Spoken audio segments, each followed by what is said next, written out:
I'm Amelie and welcome once again to my channel. Today I'm going to be watching Dangerous Partners episode 7. And in the past episode, we actually got a lot of new information about the case. I have the feeling that episode 5 was more like laying the foundation about what had been happening in the past. We find out the information about Rion and what is the other guy, Taguchi's information about their part of the investigation. And now that Shiro and Ichiro have like a more, let's say, complete idea of what's happening, the information moved forward in episode 6. And the big revelation that we got in that episode is the fact that the guy who had confessed to the bombing, to the terrorist attack, he actually isn't guilty. Apparently, he had been someone who had worked for the orphanage where Shiro and Rion grew up. He was a great guy. Everybody loved him. And he saw that the orphanage was going to have to close, so he decided to go to an underground bank or an illegal bank and ask for money. And the idea was that he had to confess to being the person responsible for the bombing, and in exchange of that, the bank was going to give the orphanage money, which actually they didn't fulfill. Like, I think they gave them money once and then they didn't give him again, and he was supposed to continue after everything.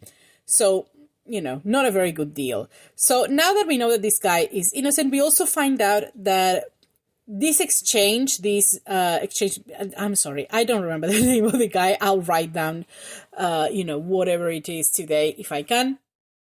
But in this exchange, there was someone else involved, Nakamura, who is Shiro's big brother in the gang that they belong to, and apparently he was involved somehow in this transaction, apparently.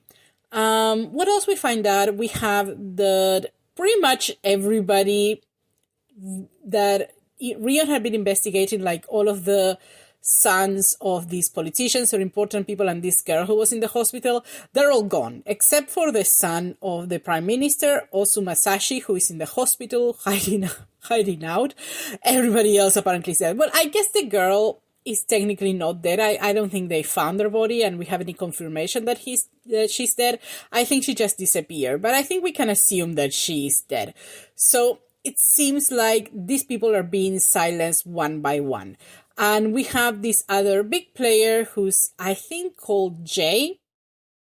And this guy seems to be the one, pulling the strings behind the scenes for everything that is happening here.